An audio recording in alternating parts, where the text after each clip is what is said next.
দিল্লির লাল কেল্লা মুসলমানদের, দিল্লি মুসলমানদের, ইন্ডিয়া মুসলমানদের, গোটা হিন্দুস্তান মুসলমানদের বেটা। অতএব আমি নওজোয়ান বললাম, আমার অনুরোধ বন্ধু, স্বপ্ন দেখো বড়, কল্পনা করো বড়, আগামীর পৃথিবীতে ইমাম মাহদির পক্ষে লড়বা, কালেমার পতাকা উড়াবা, বাংলার জমিনেও কালেমার পতাকা উড়াবা ইনশাআল্লাহ। রাজি তো নওজোয়ান? নওজোয়ান রাজি কিনা বলো তো।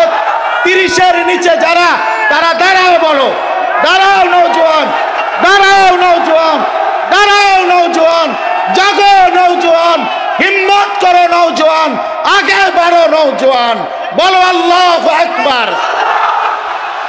তাকবীর, নারায়ে তাকবীর, কুরআন সুন্নাহর আলো, সংসদে যাও, কুরআন সুন্নাহর আলো, সংসদে যাও, সংসদে যাও, কুরআন সুন্নাহর আলো, নারায়ে তাকবীর, আল্লাহু আকবার। মাশাআল্লাহ, মাশাআল্লাহ। বসো ভাইয়া, হেরে যেও না ভাইয়া।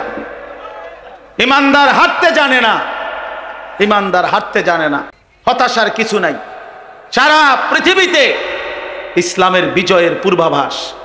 প্রতিটা মাহফিলে এখন আমাদের বাংলাদেশে আমরা দেখতেছি নওজোয়ানের উপস্থিতি। বাংলাদেশের প্রতিটা গলিতে গলিতে মাদ্রাসা, বাংলাদেশের কিশোর দিন মজুর, সেও স্বপ্ন দেখে তার ছেলে হাফেজে কোরআন হবে। বাংলাদেশের উচ্চবিত্ত হাজার কোটি টাকার মালিকও স্বপ্ন দেখে তার ছেলে হাফেজে কোরআন হবে। কাজে কোরআন প্রত্যেকের দিলে দিলে পৌঁছে গেছে। মাদ্রাসা কোরআনের ঘর উম্মতের রাস্তায় রাস্তায় গলিতে গলিতে পৌঁছে গেছে। এদেশের লক্ষ কোটি কিশোর তরুণ নওজোয়ান আল্লাহর দ্বীনের জন্য ওয়াজ মাহফিল, ওলামায়ে কেরামের কোরআনের কথা পৌঁছাবার জন্য জান প্রাণ বাজি রেখে মেহনত করছে। এটাই বলে আগামীর বাংলাদেশ ইসলামের বাংলাদেশ ইনশাআল্লাহ, ইনশাআল্লাহ, ইনশাআল্লাহ। ষড়যন্ত্রকারীরাই হেরে যাবে, দুশ্মনরাই হেরে যাবে, কালেমাই বিজয়ী হবে, ইসলামই বিজয়ী হবে ইনশাআল্লাহ। এজন্য যুবক, চরিত্রহীন হইও না, নষ্ট হইও না, আখলাক বরবাদ করো না। আখলাক বরবাদ। যে কপালে সেজদা নাই তুমি পারবা না, যে কপাল, যে শরীর পবিত্র না তুমি পারবা না। নারী দেখে, ছবি দেখে, অশ্লীল দৃশ্য দেখে শরীর যদি নাপাক বানিয়ে রাখো, লজ্জাস্থানের সক্ষমতা নষ্ট করে ফেলো, কোমরের শক্তি যৌবনের নষ্ট করে ফেলো, তুমি পারতা না। আগামীর ইসলামের জন্য ডাক আসলে তুমি দাঁড়াইয়ে থাকতে পারতা না তখন। এজন্য এখন থেকে প্রস্তুতি নাও, এখন থেকেই নামাজি হও, এখন থেকেই চরিত্রবান হও, এখন থেকেই উত্তম আখলাকওয়ালা হও। আল্লাহ তাআলা আমাদেরকে তৌফিক দান করেন, আল্লাহ আমাদেরকে হিম্মত দান করেন, আল্লাহ তাআলা আমাদের কিশোর নওজোয়ানকে কবুল করে নেন। মোহতারাম হাজিরিন, তাইলে আমি আমার প্রথম কথা শেষ করলাম। আমার প্রথম কথা ছিল এই, আমাদের এই মাহফিল যেন ইনশাআল্লাহ আগামী দিনে আরো ফিকিরমান এর মধ্যে যেন হয়, এবং এই ফিকিরে যে উম্মতের পরিবর্তন, মানুষের সংশোধন, আখিরাতের জিন্দেগি গঠন, এর জন্য আরো কার্যকর পদক্ষেপ নেওয়া উচিত, এবং সেটা নেওয়ার চেষ্টা করা হবে ইনশাআল্লাহ। ঠিক নেই? হ্যাঁ ইনশাআল্লাহ। আল্লাহ কবুল করেন, আল্লাহ কবুল করেন, আল্লাহ কবুল করেন।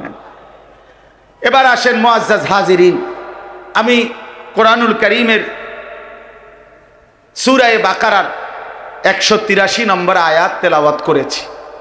আর অল্প একটু সময়, এইবার এই আয়াতটার উপরে সামান্য কিছু কথা আরজ করতে চাই। সূরা বাকারার কোরআনুল কারীমের দ্বিতীয় সূরা, দ্বিতীয় নম্বর পারা, এই আয়াত 183 নম্বর আয়াত থেকে 187 নম্বর আয়াত, মোট 5টা আয়াত।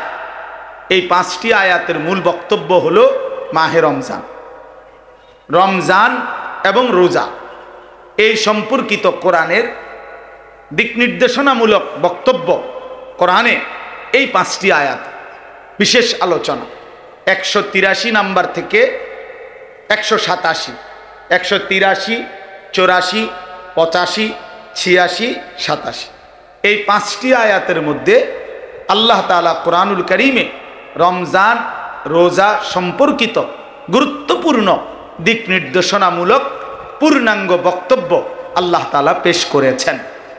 তো উচিত হইল যেই ইবাদত এবং আমলের মাস শ্রেষ্ঠতম আমাদের সামনে আসতেছে মাহে রমজান, আমি প্রথম অনুরোধ করি প্রত্যেকেই যাদের সুযোগ হয় তারা প্রত্যেকেই এই 5টা আয়াত সূরা বাকারার 183 থেকে 187 পর্যন্ত বাংলা অনুবাদ এবং সংক্ষিপ্ত তাফসির ব্যাখ্যা নিজেদের দায়িত্বে পড়ে নেবেন।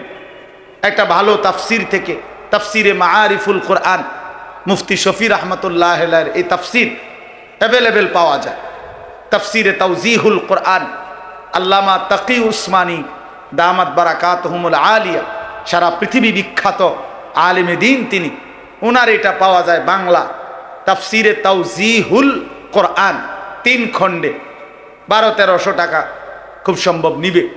তো এটা কিনে এই 5টি আয়াতের সংক্ষিপ্ত তাফসির ব্যাখ্যা পড়লে এটা দিলের মধ্যে আসবে যে আমার আল্লাহ আমার কাছে রোজা উপলক্ষে, রমজান উপলক্ষে আসলে কি চাচ্ছেন।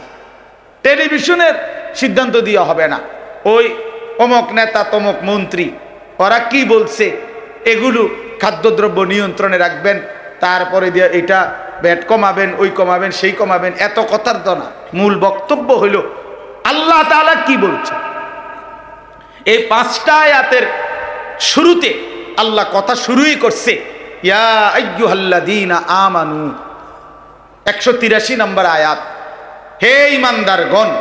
অতএব এ কথা স্পষ্ট আল্লাহ আমারে বলছে। কাকে বলছে? আমাকে। আমি মুমিন, আমি মুসলমান, আমি ঈমানদার, আমাকেই আল্লাহ বলছে। অতএব আমার আল্লাহ আমাকে যা বলছেন এটাই আমার জন্য যথার্থ, এটাই আমার জন্য যথেষ্ট, এটাই আমার জন্য পূর্ণাঙ্গ। এই জন্য মুসলমান হিসাবে, মুমিন হিসাবে আমাদের এটা জানা উচিত। এই জন্য আমি প্রথম আয়াতটা বলে শুরু করে দিতে চাই। মানে অর্থ হইল বাকিটা আপনারা পড়ে নেবেন, বাড়ির কাজ দিলাম। আরে স্যারেরা স্কুলে মাদ্রাসায় 2টা অঙ্ক করাই দিয়া বাকিটা বলে দেয় না যে বাকিটা বাড়ির কাজ, ওইটা তোমরা নিজেরা করে আনবা। এই আপনারা বাকিটা পড়ে নিবেন। আপনাদের নিজ নিজ মহল্লার মসজিদের ইমাম সাহেবগণ আলহামদুলিল্লাহ মাহে রমজানের উপরে বিস্তারিত আলোচনা করবে। আমি শুধু শুরু করে দিতে চাই, আমিও বরকত নিতে চাই। আল্লাহ তাআলা আমাদেরকে তৌফিক দান করেন। ইয়া আইয়ুহাল্লাযীনা আমানু, আল্লাহ তাআলা বলেন হে ঈমানদারগণ, কুতিবা আলাইকুমুস সিয়াম, তোমাদের উপরে রোজা ফরজ করা হলো। কামা কুতিবা আলাল্লাযীনা মিন ক্বাবলিকুম, যেমনটি ফরজ করা হয়েছিল তোমাদের পূর্ববর্তীদের উপর। লাআল্লাকুম তাত্তাকুন, যেন তোমরা মুত্তাকি হতে পারো। এই হলো আয়াতের তর্জমা। 4টা বাক্য এখানে আলাদা আলাদা, 4টা কথা আর কি এই এক আয়াত। ওটা তাফসিরুল কোরআন মাহফিল না, এই জন্য বুঝাইতেছি, অল্প কথাই বুঝাই। 4টা কথা এখানে। 1 নাম্বার, হে ঈমানদারগণ, ইয়া আইয়ুহাল্লাযীনা আমানু, এটা একটা কথা। 2, তোমাদের উপরে রোজা ফরজ করা হলো, কুতিবা আলাইকুমুস সিয়াম, এই 2। 3, যেমনটি ফরজ করা হয়েছিল তোমাদের পূর্ববর্তীগণের উপর, কামা কুতিবা আলাল্লাযীনা মিন ক্বাবলিকুম। 4, উদ্দেশ্য লাআল্লাকুম তাত্তাকুন, যেন তোমরা সকলেই এই রমজান রোজার মাধ্যমে মুত্তাকি হতে পারো। তো কয়টা কথা হইল ভাই? 4টা। 1 নম্বর কথা হলো ইয়া আইয়ুহাল্লাযীনা আমানু, হে ঈমানদারগণ। এই শব্দ বলে আল্লাহ তাআলা কোরআনুল কারীমে মোট 89 বার, তাফসিরে মাআরিফুল কোরআনে আছে 89 বার, মানে 8 9 কত বলেন না, 89।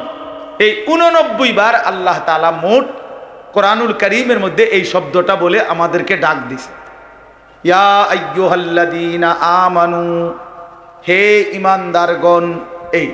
এই শব্দটি কোরআনে 89 বার আছে। এইটা বলে মহান আল্লাহ পাক রব্বুল আলামিন আমাদেরকে ডাক দিছেন। তাহলে ডাক দিলেন কে? বলেন না কে? হ্যাঁ, ডাকলো কাকে? আমাকে। কাকে? না না আমাদেরকে না, আমাকে। হয় আরেকজনের চিন্তা বাদ দেন, আপনি আমাদের কথা। কাকে ডাকছে? আমাকে ডাকছে, আমাকে, আমাকে ডাকছে। তাহলে ডাক দিলেন মহান আল্লাহ, ডাকলেন আমাকে। কতবার ডাকলেন আমাকে? 89 বার। 89 বার পুরা কোরআনে আল্লাহ তাআলা আমাদেরকে ডাকলেন। তাফসিরে ইবনে কাসিরের মধ্যে আছে আল্লাহ পাক রব্বুল আলামিন আমাদের নবীর আগে যত নবী ছিলেন, হযরত আদম আলাইহিস সালাম থেকে নিয়ে ঈসা নবী পর্যন্ত, কোন নবীর আমলে ওই নবীদের উপরে যারা ঈমান আনতো, ওই সময়ে যারা ঈমানদার উম্মত ছিল, তাদেরকে কোনোদিন আল্লাহ তাআলা এই শব্দ দিয়ে ডাকেন নাই। ইতিপূর্বে সর্বপ্রথম আখিরি নবী আমাদের নবী সাল্লাল্লাহু আলাইহি ওয়াসাল্লামের ভালোবাসায় আল্লাহ তাআলা বললেন, বন্ধু, সব নবীর ঈমানদারকে আমি আল্লাহ যেই শব্দে ডাকেছি, আপনার উম্মতকে আমি ভিন্ন শব্দে, নতুন আন্দাজে আমি ডাক দিচ্ছি। এটা আমাদের প্রতি আল্লাহ তাআলার চূড়ান্ত ভালোবাসা। শরাফাতুল উম্মাতিল মুহাম্মাদিয়া, এটা উম্মতে মুহাম্মাদির শরাফত, মর্যাদা, যে আমাদের নবীর কারণে আল্লাহ তাআলা আমাদেরকেও ভিন্ন শব্দে ডাক দিয়েছে। কোরআন শরীফের মধ্যে আছে 25 জন নবীর নাম। সব নবীর নাম, যাদের নাম আছে কোরআনে, আল্লাহ ওই নবীদেরকে ডাক দিছে কথা বলার জন্য। বিভিন্ন সময় নবীদেরকে আল্লাহ তাআলা নাম ধরে ধরে ডাক দিছে। ইয়া আদম, এ কোরআন শরীফের শব্দ, হে আদম। ইয়া নূহ, হে নূহ। ইয়া ইব্রাহিম, হে ইব্রাহিম। ইয়া মূসা, হে মূসা। ইয়া ঈসা, হে ঈসা। ইয়া জাকারিয়া, হে জাকারিয়া। ইয়া ইয়াহইয়া, হে ইয়াহইয়া। এগুলো নবীদের নাম। নবীদেরকে নাম ধরে ধরে আল্লাহ ডাক দিয়ে কথা বলছেন। কিন্তু পুরা কোরআনুল কারীমে আল্লাহ তাআলা বলেন, বন্ধু, আপনার বেলায় আয়েশা, আপনি আমার আখিরি বন্ধু, আপনি আমার কলজার টুকরা, আপনি আমার হাবিব, আপনি আমার মাহবুব, আপনি আমার সবচেয়ে প্রিয় বন্ধু। পুরা কোরআনে আল্লাহ তাআলা 23 বছরে একবার, একদিনের জন্য হে মুহাম্মদ, ইয়া মুহাম্মদ বলে একবারও ডাকেন নাই। পুরা কোরআনে নাই। নবীজির নাম আছে কিন্তু ডাক নাই। নবীজিকে হে মুহাম্মদ বলে নাম ধরে আল্লাহ কখনো ডাকেন নাই। ডাকছেন ভিন্ন শব্দ। ইয়া আইয়ুহান নবী, হে নবী আমার। ইয়া আইয়ুহার রাসূল, হে রাসূল আমার। ইয়া আইয়ুহাল মুজাম্মিল, হে কম্বল পরা বন্ধু আমার। ইয়া আইয়ুহাল মুদ্দাসসির, হে চাদর আবৃত নবী আমার। কখনো চাদর পরা নবী, কখনো কম্বল পরা নবী, কখনো হে নবী আমার, হে রাসূল আমার, এভাবে ডাক দিছে। তাহলে যেভাবে আল্লাহ তাআলা আমাদের নবীকে ডাকছেন ভিন্নভাবে, আমাদের নবীর ঈমানদার উম্মত হিসেবে আমাদেরকেও ডাকছেন ভিন্নভাবে। আর সেই ভিন্নতাটাই হলো ইয়া আইয়ুহাল্লাযীনা আমানু। এই জন্য তাফসীর ইবনে কাসিরের মধ্যে লিখছে, যেখানেই আল্লাহ তাআলা ডাকছেন হে ঈমানদারগণ, খোদার কসম, ওইখানেই আল্লাহ তাআলা উদ্দেশ্য নিছেন যে মোমেন তুমি আমার বন্ধু, অতএব আমি যেন ডাক দিলাম হে আমার বন্ধুগণ। এই জন্য হে মোমেনগণ, হে ঈমানদারগণ, এ কথার অর্থ হইল হে আমার বন্ধুগণ, বন্ধুগণ। এই জন্য প্রতিটা মোমেন আল্লাহর বন্ধু, আল্লাহর বন্ধু মোমেন, মোমেনের বন্ধু আল্লাহ, আল্লাহ। অতএব বাপ আমার, এবার আমি একটা কথা ছোট্ট বলতে চাই, নওজোয়ান ভাই সবাইকে, পর্দার আড়ালের মা বোন আপনাদেরকেও, বাবারা আপনাদেরকেও, আমাকেও, উসিকুম ওয়া ইয়া, আপনাদেরকেও বলছি, আমাকেও বলছি, একটা ইনসাফের সাথে বলে দেখেন। শব্দটা বলে নতুনভাবে আল্লাহ আমাদেরকে ভালোবাসা দিয়ে ভিন্ন শব্দে ডাকছেন, আমাদের নবীর ভালোবাসা দিয়ে ডাকছেন 89 বার আল্লাহ কোরআনে 23 বছরে আমাদেরকে ডেকেছেন। হে ঈমানদার বলে বলে আমাদেরকে আল্লাহর হুকুম মানতে বলছেন। হে ঈমানদার বলে বলে আল্লাহ তাআলা আমাদেরকে গুনাহ ছেড়ে দিতে বলছেন। এবার ইনসাফের সাথে একটা বার বলেন যে আল্লাহ পাক 89 বার বললেন, মহব্বত করে বললেন, নতুন শব্দে বললেন, ভালোবাসার সবটুকু দিয়ে বন্ধু বানিয়ে ডাক দিলেন। এরপরেও যেই বান্দা সেই রবের ইমানদার পরিচয় দিয়েও যে তার রবের ডাকে সাড়া দেয় না, তো তাকে আর কতবার ডাকলে, আর কতবার বললে, আর কেমনে বললে তুমি বান্দা আল্লাহর ডাকে ঈমান আনতা, বিশ্বাস করতা, মেনে নিতা, এবার তুমি বলো। আমি জানতে চাই নওজোয়ান, তোমরা যারা নামাজ পড়ো না, তোমরা যারা 5 ওয়াক্ত নামাজ পড়ো না, তোমরা যারা খোদার 365 দিনে 1 বছরে কোনো দিন ফজরের নামাজ পড়ো নাই, এই নওজোয়ান, তোর মাওলা, তোর আল্লাহ তোরে আর কতবার ডাকলে তুমি সেজদা দিতা? বলো নাফরমান, বলো নাফরমান, যাদের কপালে সেজদা নাই, বলো নাফরমান, বলো আল্লাহর কতবার ডাকতো তোমার? কোরআন শরীফে আছে ফাবি আইয়ি হাদিসিম বাদাহু ইউমিনুন। আল্লাহ তাআলা বলছেন সূরা মুরসালাতের মধ্যে, আল্লাহ বলছে ফাবি আইয়ি হাদিসিম বাদাহু ইউমিনুন। এই বান্দা, আমি 23টা বছর কোরআন নাজিল করেছি, 30 পারা কোরআন নাজিল করেছি। এই কোরআনের পৃষ্ঠাগুলো, পাতাগুলো, আয়াতগুলো নাজিল করতে করতে আমি আমার বন্ধুর রক্ত মাখা শরীর, তায়েফের রক্তাক্ত শরীর আমি সয়ে নিয়েছি। আমার বন্ধু যখন রক্ত ঝরা শরীর, আমি তো তখন ছিলাম, আমারও তো কলিজায় ব্যথা লাগছিল। আমার বন্ধু তায়েফের রক্তে যখন ভেসেছে, কিন্তু আমি তো মেনে নিয়েছি। উহুদের দান দান শহীদ করা রক্ত বন্ধুর মেনে নিয়েছি। পেটে আমার বন্ধু 2টা ক্ষুধার কষ্টে পাথর বাঁধছে, আমি সেই পাথর বাঁধা ক্ষুধার কষ্টও মেনে নিয়েছি। বিনিময়ে আমি এই কোরআন নাজিল করলাম 23 বছর, 30 পারা কোরআন নাজিল করলাম। সর্বশ্রেষ্ঠ ফেরেশতা জিব্রাইলকে দিয়ে নাজিল করাইলাম, সর্বশ্রেষ্ঠ রাসূল নবী মুহাম্মদের কাছে পাঠাইলাম। অতএব বান্দা বলো, এরপরে আমি আর কি বললে, কেমনে বললে, আর কতবার বললে তুমি আমার কথা মেনে নিতা? বলো না ফরমান, বলো। ওই বেহায়া নারীকে বলেন, ওই বেপর্দা নারীকে বলেন, যেই কন্যা, যেই মেয়ে, যেই মা, যেই বোন গত 20 বছর ধরে, গত 15 বছর ধরে, গত 10 বছর ধরে বেপর্দার জিন্দেগি চলতেছে, পরের ছেলেকে রাস্তার বখাটে দুশ্চরিত্র লম্পটকে যে তার শরীর, যে তার যৌবন, যে তার শরীর দেখায়, এই বেহায়া বেপর্দা এই অসভ্য নারীকে বলো যে তোর আল্লাহ আর কতবার বললে তুই পর্দা করতি? নাফরমান নারী বল, বল, ওই নারীকে বলো, বলো। সুদখোর যারা আজকে 30 বছর সুদ খাচ্ছেন, এই হারামখোর, তোরে আর কতবার বললে তুই সুদ ছাড়তি? নাফরমান বল, হারামখোর বল, সুদখোর বল, এই ঘুষখোর বাটপার বল, ঘুষখোর, আর কতবার তোর আল্লাহ নিষেধ করলে তুই ঘুষ ছাড়তি? বেঈমান, কি ঘটনাটা কি? কতবার বলতো তোমারে আল্লাহ? তুমি মুসলমান না? তুমি মুমিন না? তুমি মায়ের দুধ খাও নাই? তুমি ইমানদারের পরিচয় দাও কেন? তুমি তো লেখলা ভোটার আইডি কার্ডে তোমার ধর্ম ইসলাম, তুমি তো জন্ম নিবন্ধন সনদে লেখলা তোমার ধর্ম ইসলাম, তুমি তো তোমার বায়োডাটার মধ্যে বারবার পরিচয় দিতে গিয়ে তুমি তো লেখলা ইসলাম। তাইলে বেঈমান মুসলমান লেখলি কেন? সেজদা দিলি না কেন? এই নাফরমান বলো, বলো ছেলে, আরে বাটপার বলো, লিখলি কেন? পরিচয় দিলা কেন?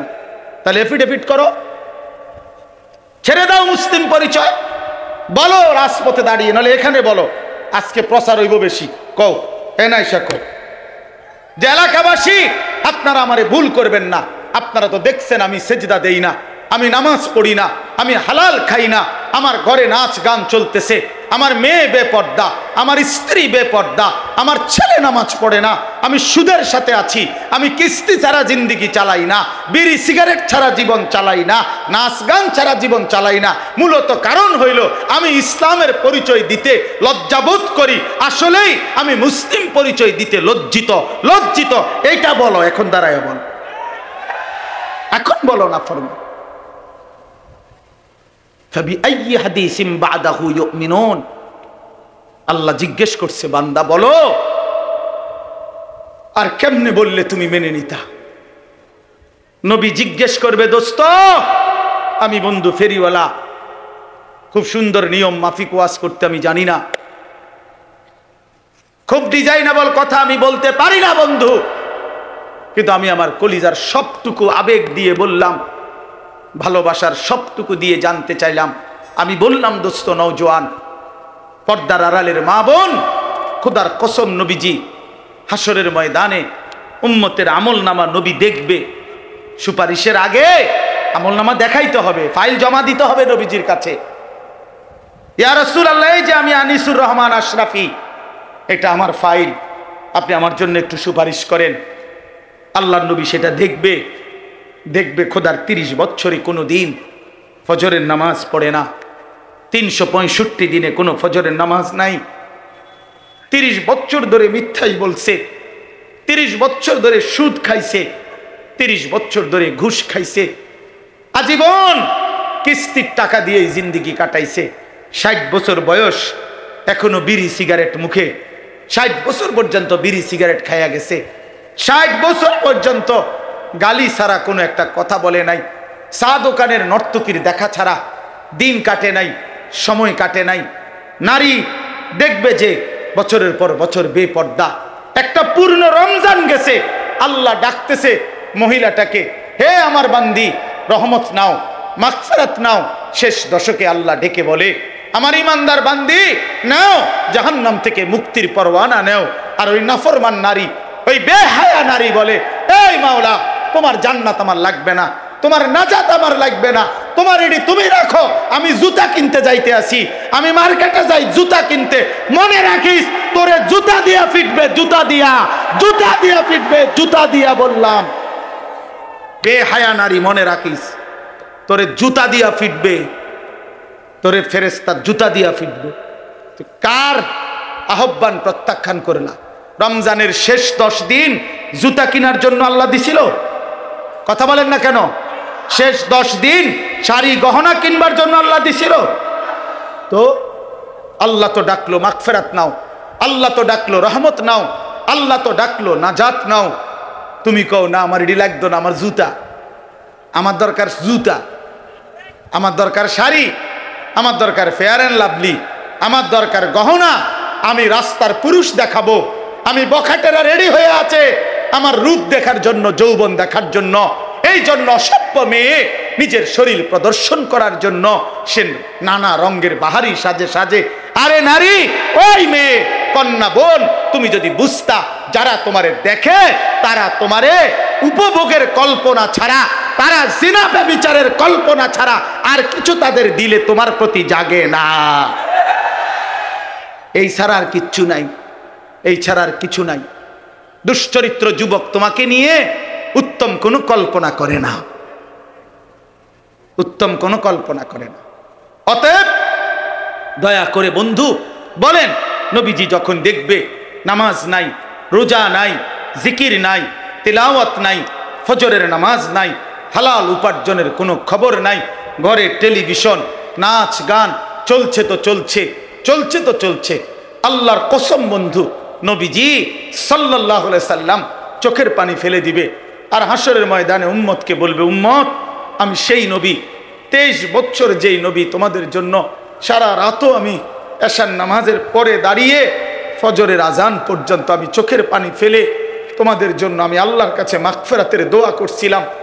আমি সারা রাত কাঁদছি উম্মত, আমি পেটে 2টা পাথর বাঁধছি ক্ষুধার কষ্টে, আমি তায়েফের রক্তে আমার শরীর এই পরিমাণ রক্ত ঝরছে, আমার পায়ের জুতা পায়ের তালুর সাথে জমাট বাইধা, আমার জুতা খুলতে পারছিলাম না।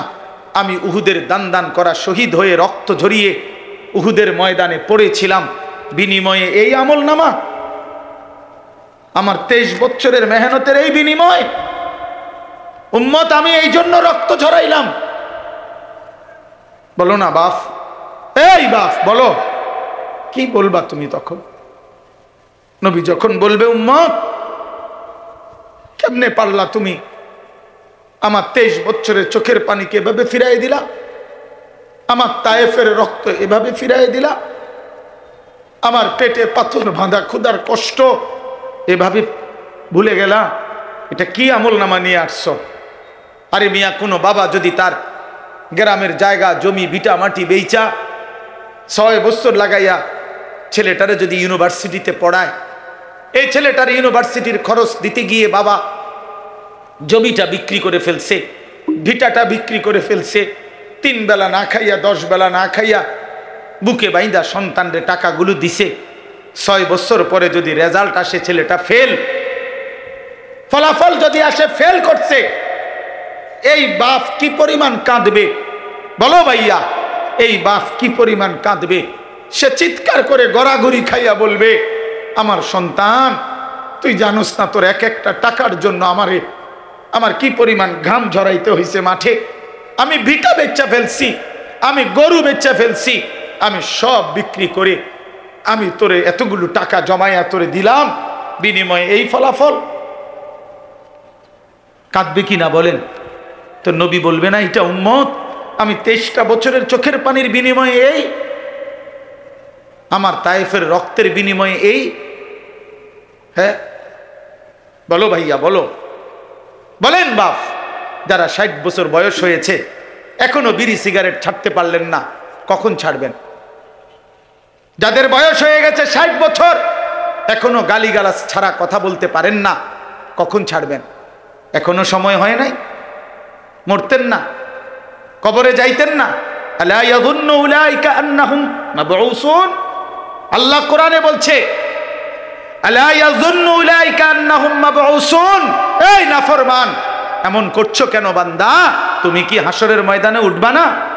আল্লাহ জিজ্ঞেস করছে, আল্লাহ নিজে বলছে বন্ধু, আরে বান্দা এরকম করস কা? এত মিথ্যা, এত চুরি, এত ডাকাতি, এত জিনা, এত বেবিচার, এত মদ, এত জুয়া, এত নারী, এত ছবি, এত উলঙ্গ দৃশ্য দেখছস কেন বান্দা? তুই কি হাসরের ময়দানে উঠবি না বান্দা? তুই কেমনে আমারে দেখাইবি? তুই আমি আল্লাহর সামনে কেমনে দাঁড়াইবি বান্দা? ফাকাইফা তাত্তাকুনা ইন কাফারতুম ইয়াউমান ইয়াজালুল বিলদানা শিবা। রব্বে করিম আল্লাহ বলে, বান্দা দিবানিশি যে আমি আল্লাহর নাফরমানি করছো বান্দা। আল্লাহ বলে, বান্দা আমি জানতে চাই বান্দা, এই যে দিবানিশি নাফরমানি করছো, ওই হাসরের দিন তুমি কেমনে বাঁচবা বান্দা? এই হাসরের দিন জানো নাকি বান্দা? একদিনেই তো দুঃখ, কষ্ট, যন্ত্রণা আর আযাবে। হাসরের একদিনেই কোলের বাচ্চা বুড়া হয়ে যাবে, বুড়া হয়ে যাবে। ফাকাইফা তাত্তাকুনা ইন কাফারতুম ইয়াওমান ইয়াজালুল বিলদানা শিবা। একদিনেই কোলের বাচ্চা বুড়া হয়ে যাবে। মানুষ বলে না যে এই একটা 15 দিনের এই যন্ত্রণায় আমার চুলটা পাইকা গেছে, বলে কি না বলে? এই 3 মাসের বেদনায় আমার চুল পাইকা গেছে। রব্বে করিম বলে, আখিরাতের একদিনের যন্ত্রণায় কোলের বাচ্চা বুড়া হয়ে যাবে। অতএব বন্ধু আমার, আমি এক শব্দ মনে করাইলাম, একটা শব্দই মনে করাইলাম, ইয়া আইয়ুহাল্লাযীনা আমানু, হে ঈমানদার, হে ঈমানদার। আল্লাহ তাআলার বহুতই মহব্বতের শব্দ, বহুতই মহব্বতের শব্দ। অতএব মা বোন, আমরা শুনেছি অনেক মা বোন বয়ান শুনতে আসছেন, এই জন্য বললাম মায়েরা, আমি যদি আপনাদের সন্তানের বয়সী হই, আমি আপনার ছেলে বললাম, কোন বোন আমি তোমার ভাই, আমি তোমারে বললাম বোন, তুমি রমজান মাস বোন আমার, আল্লাহর দোহাই, রমজান আল্লাহর দেওয়া। রমজানে আল্লাহ বলছে, বান্দা এটা আমি আমার সিজন, আল্লাহরও সিজন। এটা কিসের সিজন? আল্লাহ বলে, বান্দা এই মাসে না আমি আমার বেশি বান্দারে জাহান্নাম থেকে মুক্তি দেব, এই মাসে আমি জান্নাতি দেব আমার কোটি কোটি বান্দাকে। এই জন্য এই মাসটাকে আমি আলাদাভাবে ইবাদত দিয়া সাজাইছি। সিজনে ব্যবসায়ী অতিরিক্ত মাল উঠায়, কাপড় ব্যবসায়ী এখন আরো 40 লাখ টাকার মাল উঠাইছে, কারণ তার এখন সিজন। আল্লাহ তাআলা বলে, রমজান আমার বান্দাকে মাফ করার সিজন, জাহান্নাম থেকে মুক্তি দেওয়ার সিজন। জান্নাত দেওয়ার সিজন। এই জন্য আমি আল্লাহ রমজানে আরো অতিরিক্ত ইবাদত উঠাইলাম। গত 11 মাসের ইবাদত তো ছিলই, নতুন করে 1 মাসের রোজা নতুন ইবাদত দিলাম। ইফতার এটাও ইবাদত, সাহারি এটাও ইবাদত, 20 রাকাত তারাবি এটাও ইবাদত, শেষ দশকের এতেকাফ এটাও ইবাদত, শেষ দশকের বেজর রাত্রির সবে কদরের তালাশ এগুলো এটাও ইবাদত। আল্লাহ বলে বান্দা অতিরিক্ত আরো ইবাদত দিয়ে রমজানটাকে ইবাদত দিয়ে সাজাইলাম, কোরআন দিয়ে সাজাইলাম, সেজদা দিয়ে সাজাইলাম। নেকি এবার যদি আল্লাহকে বলে আল্লাহ ইবাদত তো বাড়াইয়া দিলেন, নেকি বাড়াইছেননি এইটা কোন? তা আল্লাহ বলে হ্যাঁ বান্দা, একটা নফল একটা ফরজের সমান, একটা ফরজ 70টা ফরজের সমান। এক শুরুর দশক রহমত, মাঝখানের দশক মাগফিরাত, শেষ দশক নাজাত। প্রতিদিন মাফ করব, জান্নাতের দরজা খোলা, জাহান্নামের দরজা বন্ধ, শয়তানগুলোকে শেকলে বন্দি। এই সব ব্যবস্থাপনা করে আমি চাই শুধু আমার বান্দা সেজদা দিবে, বন্দিগি করবে, রোজা রাখবে, ইফতার করবে, সাহারি করবে, 20 রাকাত তারাবি পড়বে, মিথ্যা ছাড়বে, চুরি ছাড়বে, ডাকাতি ছাড়বে, জিনা ব্যভিচার ছাড়বে। আর পুরা রমজান প্রতিদিন আমার বান্দা শুধু জান্নাতেই ঢুকবে, জান্নাতেই ঢুকবে, জান্নাতেই ঢুকবে। লাআল্লাকুম তাত্তাকুন। এজন্য আল্লাহ বলছে আমি 1 মাসেই কুতিবা আলাইকুমুস সিয়াম কামা কুতিবা আলাল্লাযীনা মিন ক্বাবলিকুম, আমি আল্লাহ পূর্ববর্তী ইমানদার উম্মতের মতো তোমাদের উপরে রোজা ফরজ করলাম, কষ্ট দেওয়ার জন্য না, ভোকে কষ্ট দেওয়া তোমাদেরকে নয়, বরং আমি আল্লাহ লাআল্লাকুম তাত্তাকুন, মুত্তাকি বানানোর জন্য। মুত্তাকি মানেই জান্নাতি, জান্নাতি মানেই মুত্তাকি। অতএব 1 রমজানে আল্লাহ আমাদেরকে জান্নাতি বানাবেন, এই আশায় আল্লাহ আমাদের উপরে রমজান রোজা ফরজ করেছেন। অতএব শেষ কথা আমার, বলেন যে ইনশাআল্লাহ আমরা রমজানকে কদর করব। বলেন ইনশাআল্লাহ, বলেন ইনশাআল্লাহ। রমজানকে কদর করেন, রমজানকে কদর করেন। আমার বাপ হাসলেও মরে যাবেন, কাঁদলেও মরে যাবেন, সুখে থাকলেও মরে যাবেন, দুঃখে থাকলেও মরে যাবেন, রাজপ্রাসাদের অট্টালিকায়ও মরে যাবেন, জীর্ণ কুঠির কুড়ে ঘরেও মরে যাবেন। বন্ধু কাজে আখিরাত ভুইলেন না, কবর ভুইলেন না। চলেন সিদ্ধান্ত নিয়ে গুনাহ ছেড়ে দিয়ে আল্লাহর ইবাদতে ডুবে আজকের শবে বরাত রাত্রিতেও আল্লাহর কাছে দোয়া করেন, কান্নাকাটি করেন, দোয়া মাফ চান, আর বলেন মাওলা রমজান পর্যন্ত হায়াত দেন, রমজানের রহমত মাগফিরাত আর নাজাত দিয়ে আমার গুনাহ মাফ করে আমার জান্নাতের সার্টিফিকেট দিয়ে দেন। আল্লাহ চাইলে দিবে, আল্লাহ চাইলে দিবে কিনা? তাই জন্য আমরা ইনশাআল্লাহ রমজানকে কদর করব। আল্লাহ তাআলা তৌফিক দান করেন। আজকের এই বরকতময় মাহফিলে আল্লাহ তাআলা ভরপুর বরকত দান করেন। আগামী দিনেও এই মাহফিলকে আল্লাহ তাআলা কায়েম দায়েম করে দেন। আমিন। সুবহানাল্লাহি ওয়া বিহামদিহি সুবহানাল্লাহ।